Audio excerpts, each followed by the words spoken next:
नमस्कार दोस्तों। तो आज हम पढ़ेंगे गोस्वामी तुलसीदास जी द्वारा लिखित राम विभीषण मिलन। तो ये विषय राम जी और विभीषण जी के मिलने के ऊपर लिखा गया है। ये जो है रामचरितमानस के सुंदरकांड पाठ से लिया गया है। ये सुंदरकांड पाठ का एक अंश है। तो आगे बढ़ते हैं। शरणागत कहूँ जे तजहि निज अनहित अनुमान, ते नर पावर पापमय तिनहि बिलोकति हान। तो ये तब शुरू होता है, ये जो कन्वर्सेशन दिया गया है यहाँ पर, वार्तालाप राम जी और विभीषण जी का, जब वे दोनों मिलते हैं। विभीषण कौन थे? विभीषण रावण के भाई थे। तो जब वो रावण द्वारा प्रताड़ित किए जाते हैं लंका से, तो वो राम जी के शरण में आते हैं, क्योंकि विभीषण जो थे वो असुर कुल के होके भी वो प्रभु से प्रेम करते थे, प्रभु भक्ति में विश्वास करते थे। तो वो अन्य असुरों की तरह नहीं थे, रावण की तरह पापी नहीं थे। तो जब उन्हें लंका से निकाल दिया जाता है तो वो राम जी के शरण में आते हैं।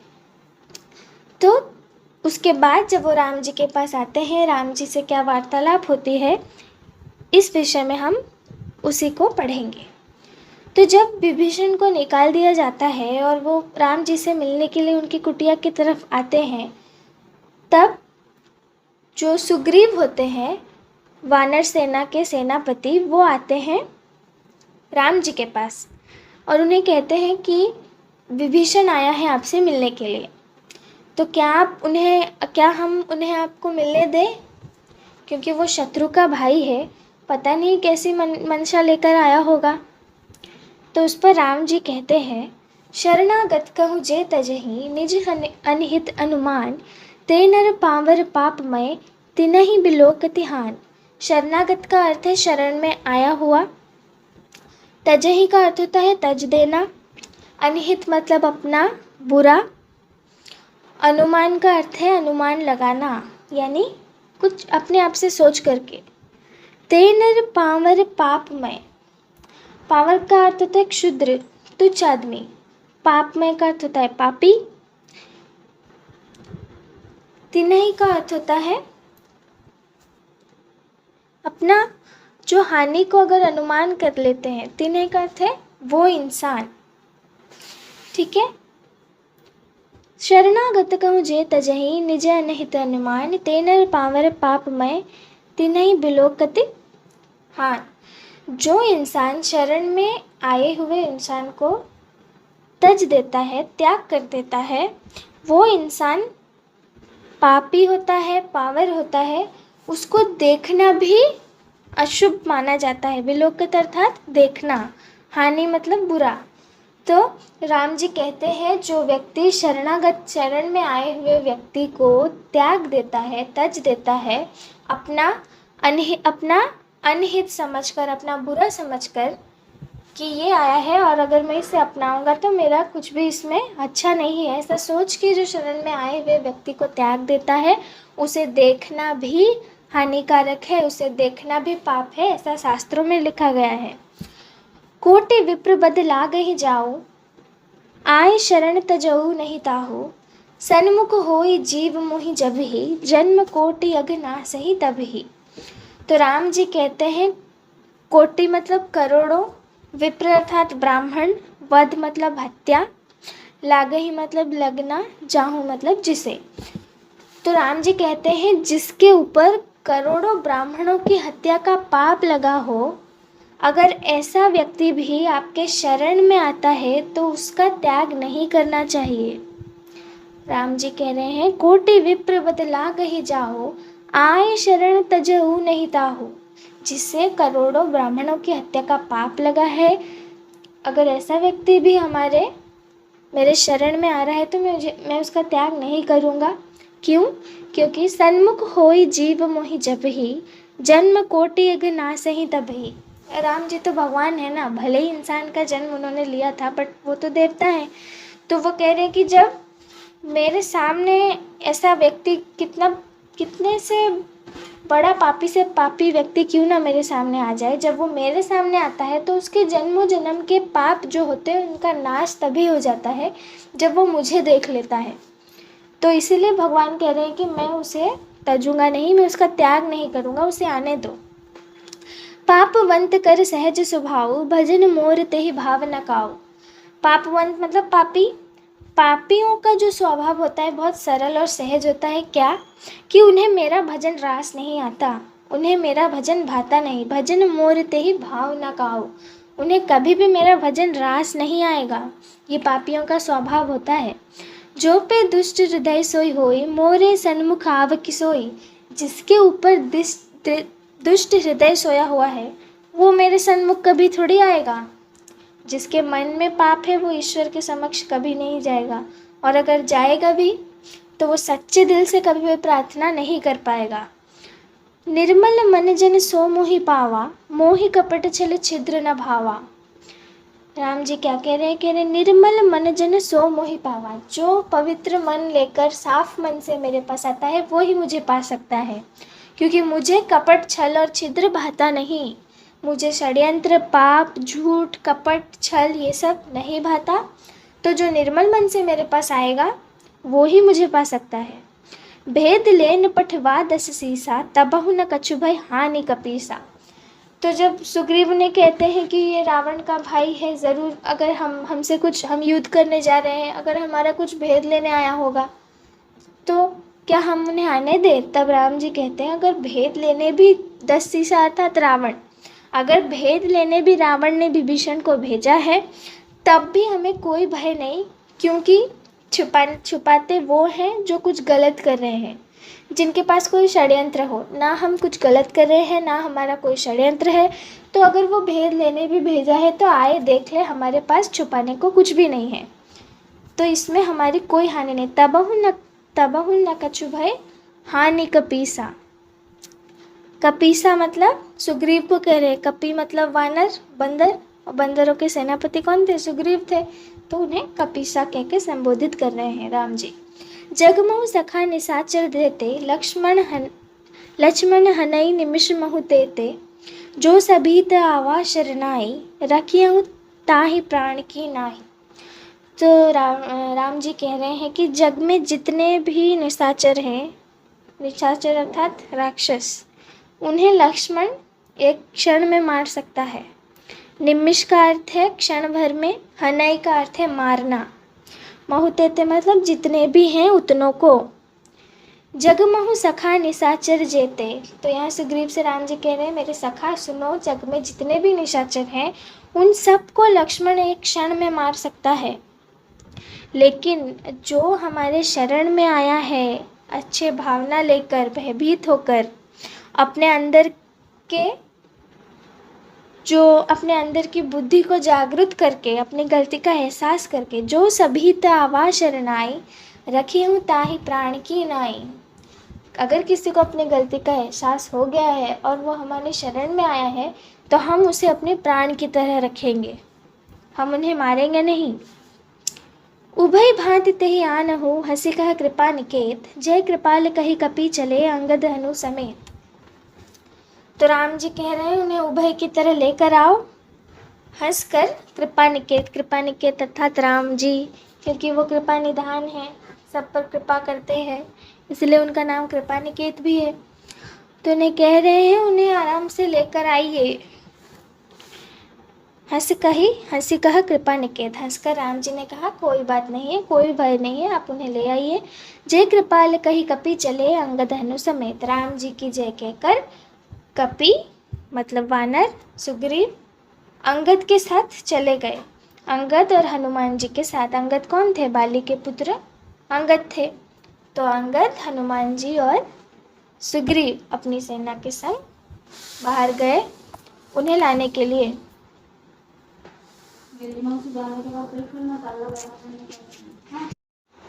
सादर तेहि आगे फिर वानर, चले जहाँ रघुपति करुणाकर। दूर ही ते देखे हो भ्राता, नयनानंद दान के दाता। तो अब क्या होता है, वो सब ले आते हैं विभीषण जी को अपने राम जी के पास। सादर तेहि आगे फिर वानर, चले जहाँ रघुपति करुणाकर। तो वानर क्या करते हैं? वानर सादर मतलब आदर के साथ विभीषण जी को राम जी के सामने लेकर आते हैं। दूरी ही ते देखे हो भ्राता, नैनानंद दान के दाता। तो राम और लक्ष्मण जी बैठे हुए हैं और विभीषण जी उन्हें दूर से देखते हैं। नैनानंद दान के दाता, यहाँ दोनों भाइयों को नैनानंद दान के दाता कहा गया है। नैनानंद का अर्थात है आँखों को आनंद का दान देने वाले, आँखों को आनंद का दान देने वाले। तो उनको देखकर विभीषण जी को बहुत ही आनंद महसूस हुआ। पहुरी राम छविधाम बिलोकी, रहे उठटुकी एक टक पल रोकी। फिर विभीषण जी ने राम जी को देखा।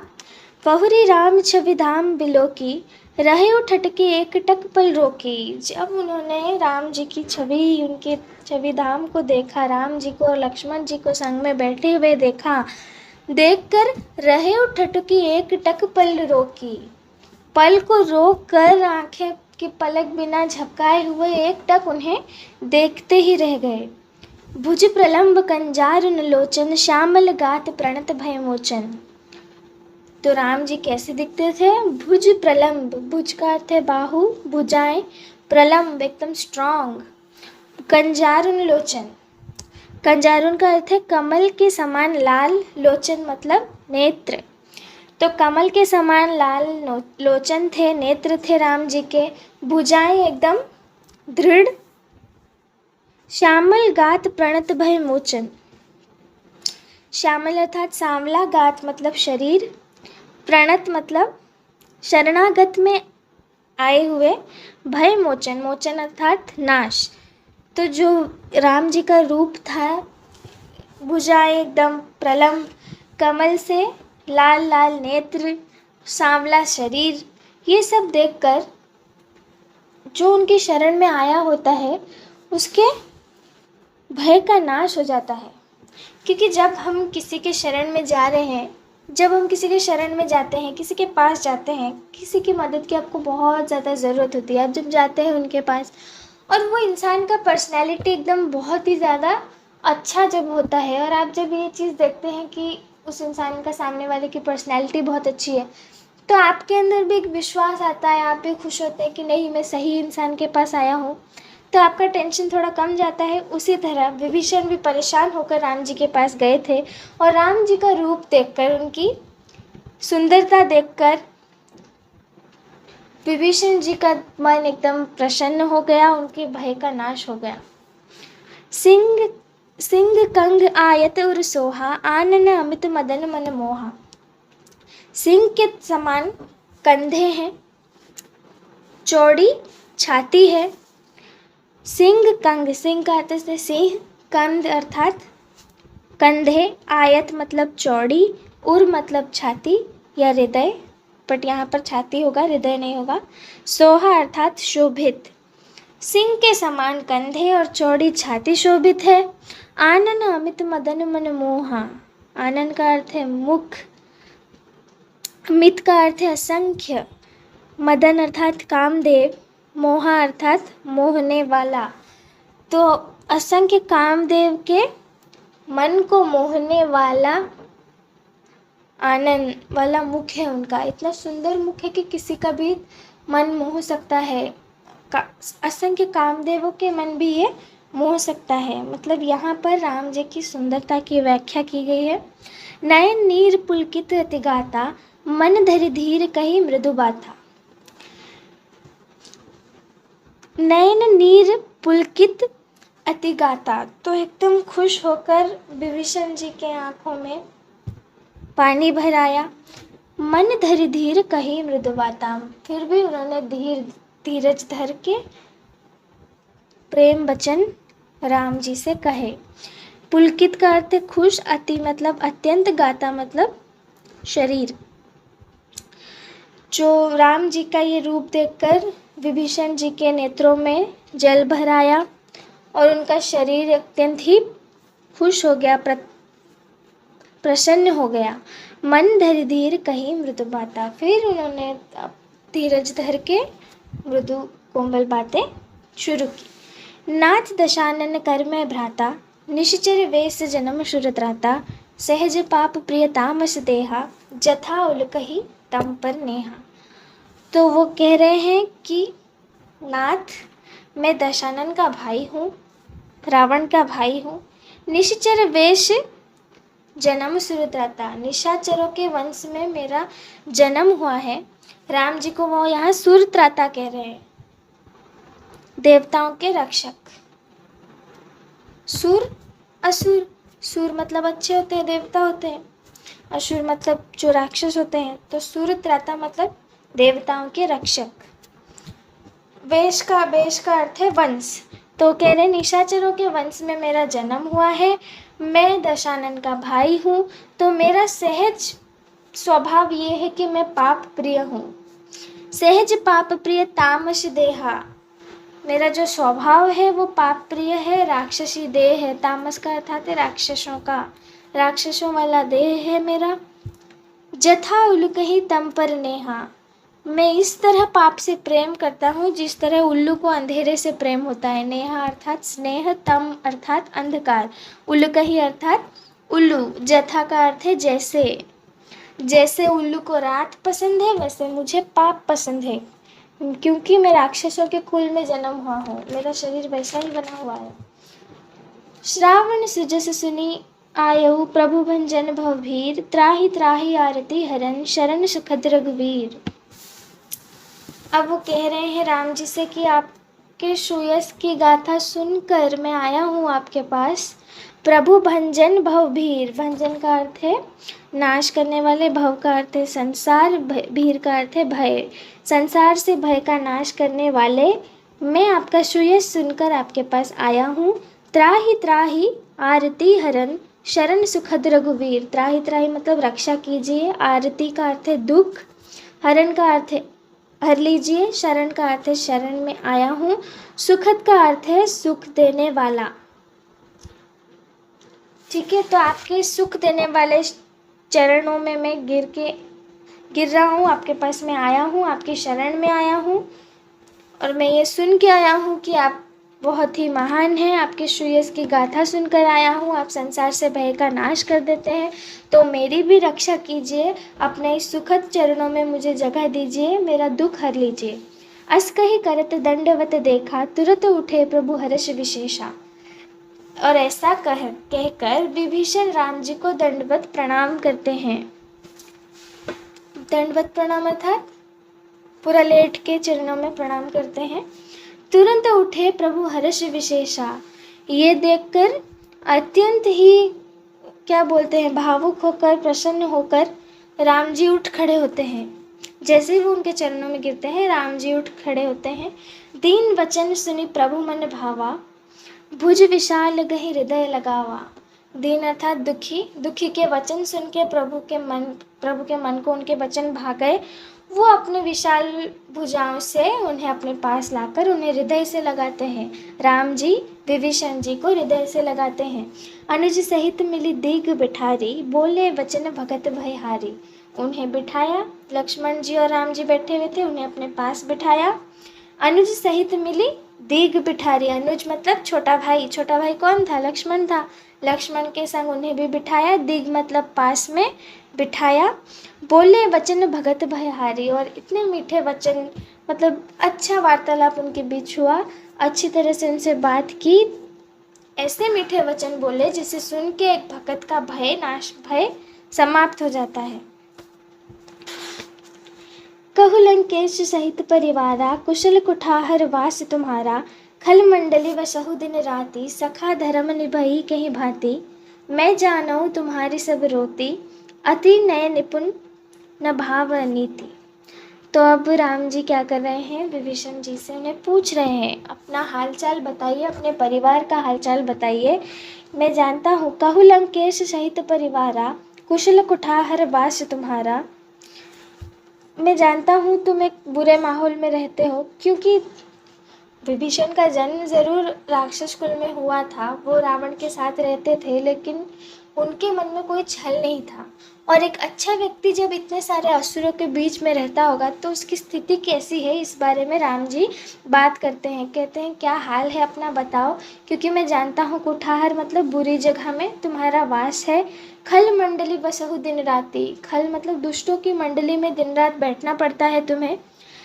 सखा धर्म निभाई के भांति, धर्म कैसे निभा रहे हो अपना ये भी मुझे पता है, मैं समझ सकता हूँ। दुष्टों के बीच, अधर्मियों के बीच रह के अपने धर्म का पालन करना एक कठिन काम होता है। मैं जानूँ तुम्हारी सब रोती, मैं तुम्हारा सारा दुख समझ सकता हूँ। रोती नहीं होगा, यहाँ पर रीति होगा। मैं जानूँ तुम्हारी सब रीति, अति नयन निपुण न भाव व नीति। पर मैं जानता हूँ कि तुम कुनीति वाले नहीं हो, तुम तो बहुत अच्छे हो, तुम्हें अनीति भाती नहीं, तुम्हारा मन बहुत साफ है। अति नयन निपुण न भाव व नीति, तुम्हें अनीति नहीं भाती, तुम नयन निपुण हो। नयन निपुण था, तुम धर्मी हो, तुम बहुत अच्छे हो, अच्छे गुणों से भरे हुए हो। बरु भल वास नरक करताता, दुष्ट संग जनी देई विधाता। अब पद देखि कुशल रघुराया, जो तुम कीन जान जन दाया। तो राम जी कह रहे हैं कि तुम रहते हो राक्षसों के बीच में, जानता हूँ। बरु भल वास नरक करताता, बोलते इससे तो अच्छा नरक का वास होता। बरु मतलब वरण, भल मतलब अच्छा, वास मतलब वास करना, नरक कर ताता तथ भाई। दुष्ट संग जनि देहि विधाता, बोलते हैं दुष्टों के संग रहने से तो अच्छा नरक में रहना। दुष्टों के संग, दुष्टों के बीच जब रहना पड़ता है, जब आप धर्मी होंगे और आपको अधर्मियों के बीच रहना पड़ेगा, तो वो माहौल विषैला होता है, वो माहौल में जीना बहुत ही कठिन कार्य होता है। और राम जी कह रहे हैं कि विभीषण, मैं आपका दुख समझ सकता हूँ, आपकी तकलीफ में समझ सकता हूँ, आपको दिन रात क्या क्या झेलना पड़ता है वो भी मैं समझ सकता हूँ। क्योंकि जब आप धर्मी हैं और आपको अधर्मियों के बीच रहना पड़ता है, दुष्ट की संगत में रहना पड़ता है, तो वो बहुत ही बुरा होता है। तो उससे अच्छा तो नरक होता है। तब जब राम जी इतना कहते हैं तो विभीषण जी कहते हैं, अब पद देखि कुशल रघुराया, जो तुम कीनी जान जन दाया। अब आपको देख लिया, आपके शरण में आ गया, अब मैं सब कुछ अच्छा ही होगा मेरे साथ। जो तुम कीनी जान जन दाया, मुझे दीन समझ के, मेरे ऊपर दया करके आपने अपना सेवक समझ के मुझे अपनाया, अब सब कुछ अच्छा होगा। तब लगी कुशल न जीव कहूँ, समय नहीं हूँ मन विश्राम। जब लगी भजत न राम कहूँ, शोक धाम तजी काम। तब लगी कुशल न जीव कहूँ, सम नेहु मन विश्राम। जब लगी भजत न राम कहूँ, शोक धाम तजी काम। इंसान को सुख तब तक प्राप्त नहीं होता जब तक उसके मन में संतोष नहीं होता है। भले ही आप राम राम कितना ही जप लो, जब तक मन में संतोष नहीं होगा उस राम नाम जप के भी आपको शांति नहीं मिलेगी। लेकिन जब दुनिया के सारे काम, सब मोह माया छोड़कर सब कुछ भगवान के चरणों में समर्पित कर देंगे, तभी जाके सच्चा सुख आपको प्राप्त होगा। तब लगी हृदय बसत खल नाना, लोभ मोह मच्छर मद माना। जब लगी उर न बसत रघुनाथा, घरे चाप सायक कटे भाथा। तब लगी हृदय बसत खल नाना, लोभ मोह मच्छर मद माना। तब तक हृदय में सुख नहीं आएगा जब तक पाप, कपट, छल, लोभ, मोह ये सब दिल में, हृदय में भरा होगा, तब तक सुख नहीं आएगा। लोभ, मोह, मत्सर अर्थात अभिमान, ये सब जब तक मन में है तब तक इंसान कभी सुखी नहीं हो सकता। जब लगी उर न बसत रघुनाथा, घरे चाप सायक कटि भाथा। जब हृदय में राम जी बैठेंगे तब जाके सुख आएगा। धरे चाप, राम जी कैसे बैठेंगे हृदय में? अपने धनुष बाण को पकड़ के जब अपने हृदय में राम जी आएंगे तब सारे पापों का अंत हृदय से हो जाएगा, हृदय पवित्र हो जाएगा। धरे चाप सायक कटि भाथा, सायक अर्थात चाप अर्थात धनुष बाण, कटि अर्थात कमर, भाथा अर्थात तस्करी। तो राम जी जब तक अपना धनुष बाण लेकर कमर में अपनी तस्करी बांध कर जब तक नहीं आएंगे, जब तक हृदय में नहीं बैठेंगे, तब तक हृदय से दुखों का नाश नहीं होगा। ममता तरुण तमी अंधियारी, राग द्वेष लिक सुखकारी।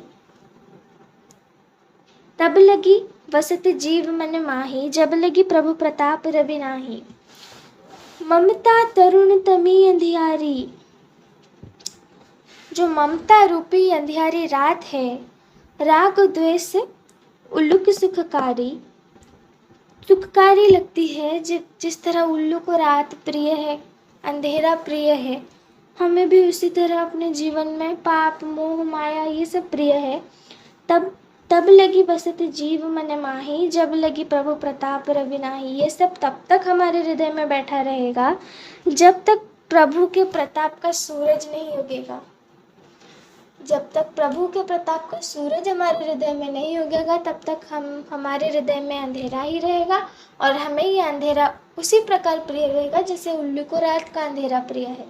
उसी प्रकार हमें मोह माया इस दुनियादारी का अंधेरा प्रिय रहेगा जब तक ईश्वर के प्रताप की रवि अर्थात सूरज नहीं उगेगा।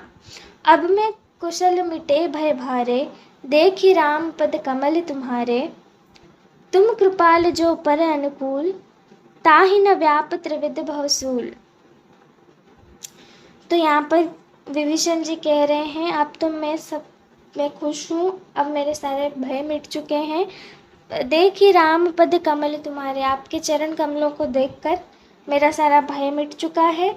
तुम कृपाल जो पर अनुकूल, आपकी कृपा जिस पर है, ताहि न व्याप त्रिविध भवसूल, उसे तीनों प्रकार के जो तकलीफ है वो उसका कुछ भी नहीं कर सकती जिस पर आपकी कृपा हो। तीनों प्रकार के जो दुख हैं क्या है, भौतिक, दैविक और आध्यात्मिक। मैं निश्चर अति अधम स्वभाव, शुभ आचरण कीन नहीं काऊ। जासु रूप मुनि ध्यान न आवा, ते ही प्रभु हरसि हृदय मोहि लावा। तो कह रहे मैं निशाचर अति अधम स्वभाव का हूँ, मैं अति नीच स्वभाव का निशाचर हूँ। शुभ आचरण कभी मैंने किया ही नहीं, शुभ व्यवहार कभी किसी से मैंने किया ही नहीं है। जासु रूप मुनि ध्यान न आवा, ते ही प्रभु हरसि हृदय मोहि लावा। कह रहे हैं आप इतने महान हैं और मैं इतना नीच हूँ। आप इतने महान हैं कि बड़े बड़े तपस्वी भी आपका रूप अपने ध्यान में नहीं ला पाते। जब ध्यान करते हैं तो आपका रूप उनके सामने नहीं आ पाता क्योंकि आप इतने महान हैं और मैं इतना नीच प्राणी हूँ, पर आप आज इस नीच को अपने हृदय से लगाए हैं। ते ही प्रभु हरसि हृदय मोहि लावा।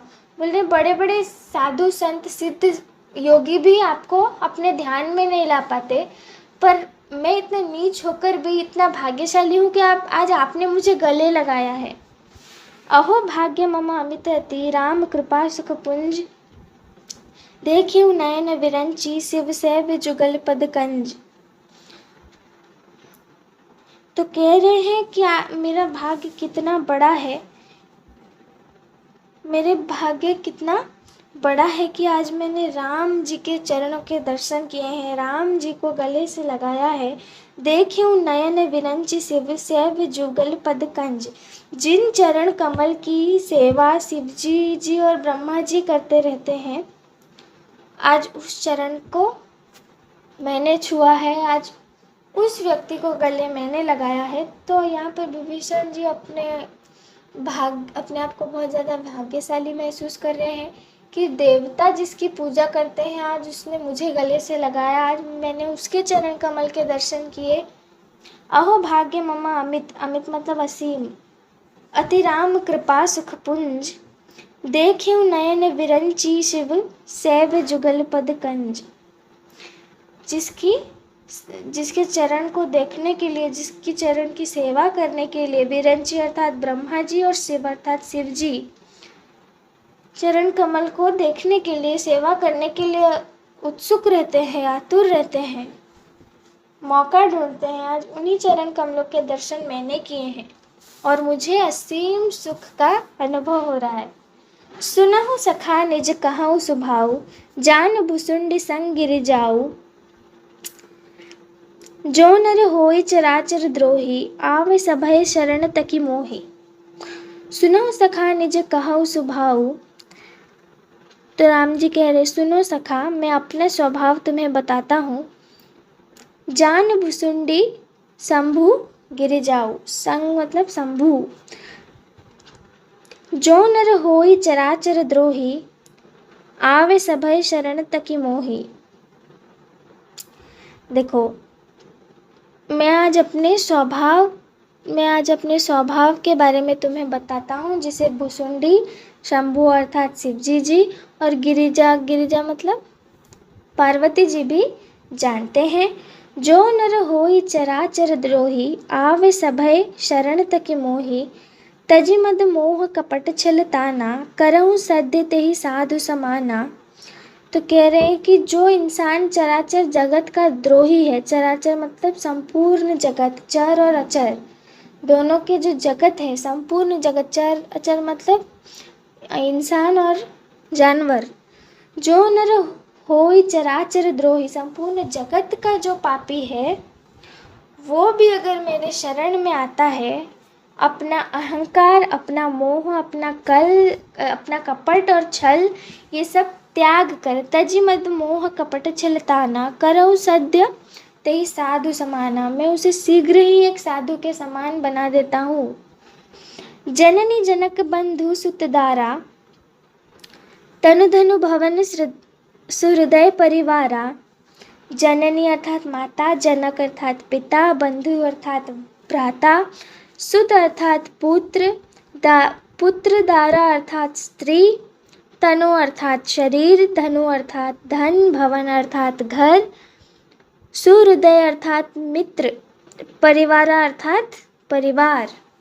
तो कह रहे हैं, जननी जनक बंधु सुतदारा, तनु धनु भवन हृदय परिवारा, सबके ममता ताज बटोरी, मम पद मनहि बांध भरी डोरी।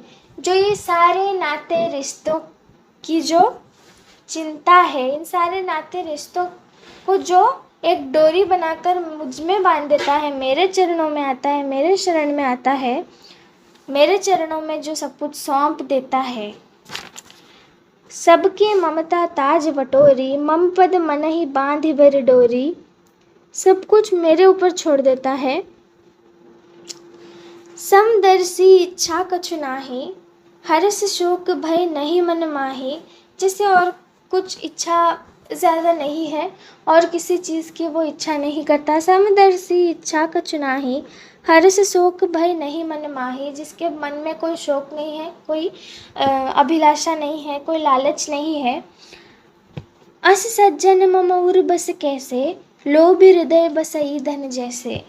तो जो ऐसे व्यक्ति होते हैं जो सब कुछ त्याग कर देते हैं, सारा लोभ, कपट, छल, मद, ये सब जो त्याग देते हैं और मन को एकदम साफ करके अपने सारी चिंता मेरे चरणों में सौंप देते हैं। माता पिता, जितनी भी रिश्ते नाते, धन, घर, संपत्ति, वैभव जो भी है, सारी चिंता मेरे ऊपर छोड़ देते हैं, मेरे ऊपर विश्वास रखते हैं और मन में कुछ भी नहीं रखते। मन में कोई चिंता, कोई द्वेष, कोई ईर्ष्या कुछ भी नहीं रखते। ऐसे व्यक्ति मेरे हृदय में ऐसे बसते हैं जैसे एक लोभी के हृदय में धन बसता है।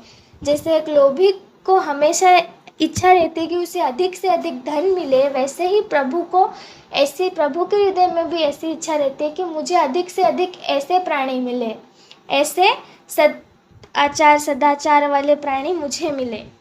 अस सज्जन मम उर बस कैसे, लोभी हृदय बसई धन जैसे। जैसे लोभी के हृदय में धन बसता है, ऐसे सज्जन व्यक्ति मेरे हृदय में उसी प्रकार बसते हैं। तुम सरीखे संत प्रिय मोरे, धरऊ देह नहीं आन निहोरे। तो कह रहे, तुम्हारे समान सज्जन व्यक्ति के लिए ही हम मनुष्य का जन्म लेकर धरती पर आते हैं। राम जी क्या है, देवता है, ईश्वर है, बट उन्होंने मनुष्य का जन्म लिया है, मनुष्य का देह धारण करके वो आए थे। तो कह रहे हैं, ऐसे सज्जन व्यक्ति ही हमें चाहिए, हम इस प्रेम के भूखे हैं। तो ऐसे सज्जन संत के लिए ही, तुम जैसे सज्जन संत के लिए ही हम पृथ्वी पर आते हैं, हम किसी के बुलाने से नहीं आते। धरव देह नहीं आन नहीं हो रहे, हम व्यर्थ ही देह धारण करके इस सृष्टि पे नहीं आते और ना ही हम पापियों की हत्या करने के लिए धरती पर आते हैं। पापियों की हत्या तो सृष्टि के नियम के अनुसार, सृष्टि के परिवर्तन के अनुसार अपने आप होती है, बट हम जो देह धारण करके धरती पे आते हैं वो तुम जैसे सज्जन व्यक्तियों का प्रेम पाने के लिए आते हैं। सगुन उपासक परहित निरत नीत दृढ़, ते नर प्राण समान मम जिनके द्विजपद प्रेम। शगुन उपासक परहित निरत नीति दृढ़ नेम। जो इंसान सद्गुण से भरा हुआ है और नित्य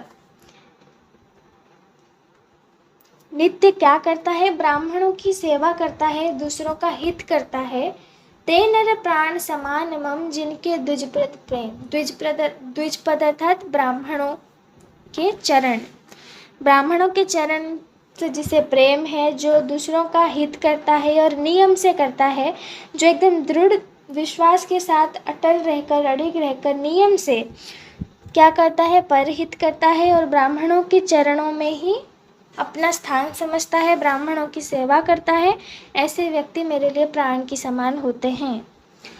सुनु लंकेश सफल गुण तोरे, ताते तुम अतिशय प्रिय मोरे।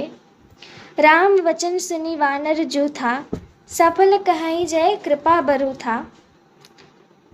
सुन लंकेश सफल गुण तोरे, ताते तुम अतिशय प्रिय मोरे। लंकेश लंका का ईश्वर, तो लंका में वो भी रहते थे, वो भी लंकेश ही हैं। सुन लंकेश सफल गुण तोरे, तुम्हारी ये गुण सब सुन के, ताते तुम अतिशय प्रिय मोरे, ताते अर्थात भाई, तुम मुझे बहुत प्रिय हो। राम वचन सुनी वानर जो था, सफल कहे जय कृपा बरु था। तो राम जी के ये वचन सुनकर जो वानर जो था वानरों का समूह जो वहाँ बैठा हुआ था, वो राम जी की जय जयकार करते हैं। सुनत विभीषण प्रभु के बाणी, नहीं अघात श्रवणामृत जानी। तो विभीषण जी जब प्रभु की वाणी सुनते हैं, ऐसे शब्द अपने लिए सुनते हैं, नहीं अघात श्रवणामृत जानी, उनको लग रहा है कि कान में अमृत घुल गया है, वो अघाते नहीं है, सुन के मतलब बोर नहीं हो रहे हैं, वो एकदम प्रसन्न हो रहे हैं। श्रवणामृत जानी, ऐसे लग रहा है कान में अमृत घुल गया कोई। पद अंबुज गही बारहि बारा, हृदय सम समात न प्रेम अपारा। वो बार बार राम जी के चरणों को पकड़ रहे हैं। पद अंबुज गही बारहि बारा, चरण कमल, पद अंबुज मतलब चरण कमल, गही मतलब पकड़ना, बारहि बारा, बार बार राम जी के चरण कमल को पकड़ रहे हैं। और इतना प्रेम उनके हृदय में है कि वो हृदय में समा ही नहीं रहा, वो प्रेम उनके हृदय से छलक के बाहर आने की कोशिश कर रहा है। सुनहु देव सचराचर स्वामी, प्रणत पाल उर अंतर्यामी। उर कछु प्रथम वासना रही, प्रभुपद प्रीति सरित सो बही। अब कृपाल निज भजति पावनी, देह सदा शिव मन भावनी। तो कह रहे सुनह देव सचराचर स्वामी, प्रणत पाल और अंतर्यामी। अब विभीषण जी राम जी को कह रहे सुनिए देव सचराचर के स्वामी, संपूर्ण जगत के स्वामी, प्रणत पाल और अंतर्यामी, प्रणत पाल अर्थात शरणागत के रक्षक, उर अंतर्यामी मतलब हृदय के भीतर की बात जानने वाले। राम जी को क्या क्या कहा गया है यहाँ पर, सचराचर स्वामी, प्रणत पाल, उर अंतर्यामी। उर कहु प्रथम वासना रही, प्रभुपद प्रीति सरित सो भई। तो कह रहे हैं पहले मेरे हृदय में कुछ वासना थी, उर मतलब हृदय, उर कछु प्रथम वासना रही, प्रभुपद प्रीति सरित सो भई। अब आपके जो प्रीति की सागर है उसमें वो सब बह गया, प्रभुपद प्रीति सरित सो भई। अब कृपाल निज भजति पावनी, देह सदा शिव मन भावनी। एवं मस्तु कही प्रभु रण धीरा, मागा तुरत सिंधु कर नीरा।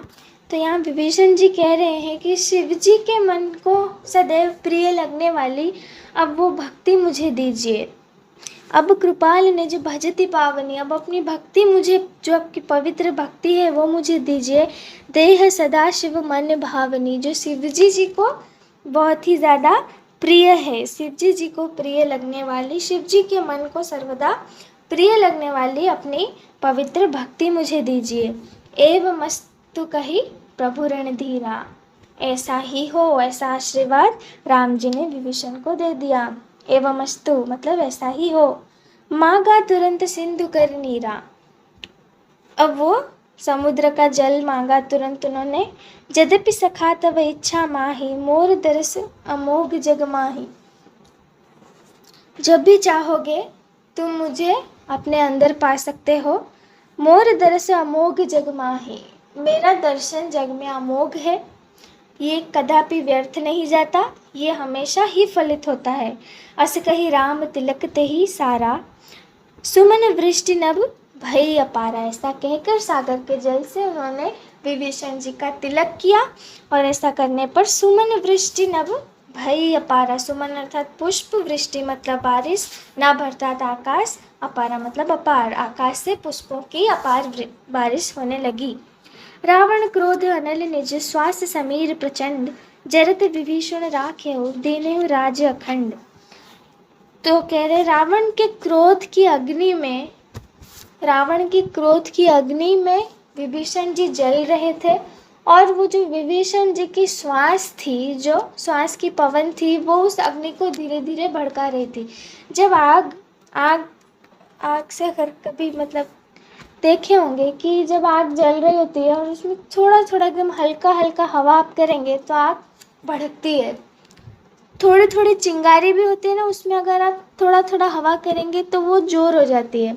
तो यहाँ पर रावण की जो क्रोध की अग्नि थी, वहाँ पर विभीषण जी कुछ इसी प्रकार काम कर रहे थे। वो जब भी रावण क्रोधित होता था और वो जब भी विभीषण को देखता था तो क्रोध और बढ़ जाता था, क्योंकि रावण पापी था और विभीषण धर्मी था, राम जी को मानता था और राम जी रावण के शत्रु थे। तो जो उसकी रावण के क्रोध की अग्नि में जो विभीषण जी जल रहे थे, समीर अर्थात पवन, श्वास अर्थात सांस, अनल अर्थात अग्नि, जरत विभीषण राखेउ दीनेउ राज्य अखंड। जरत मतलब जलता हुआ विभीषण को राम जी ने बचाया, रक्षा की, राखेउ मतलब रक्षा की और उन्हें अखंड राज दिया। दीनेउ मतलब दिया।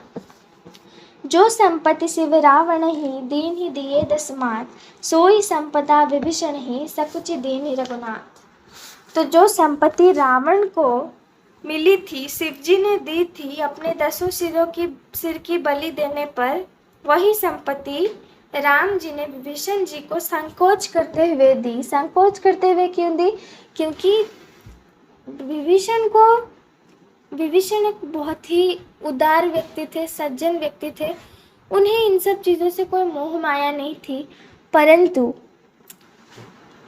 उन्हें उनका ही होना था। रावण की जब हत्या हो जाती है तो लंका का राजा कोई ना कोई तो बनेगा ही। तो रावण ने जो चीज़ अपने 10 सिरों की बलि देकर शिव जी से हासिल की थी, सोने की लंका, वो राम जी ने विभीषण जी को सकुचते हुए दे दी, संकोच करते हुए, क्योंकि विभीषण जी के सज्जनता, उनके उदारता के आगे वो संपत्ति बहुत ही छोटी चीज़ थी, इसलिए उन्होंने संकोच करते हुए उन्हें दे दी।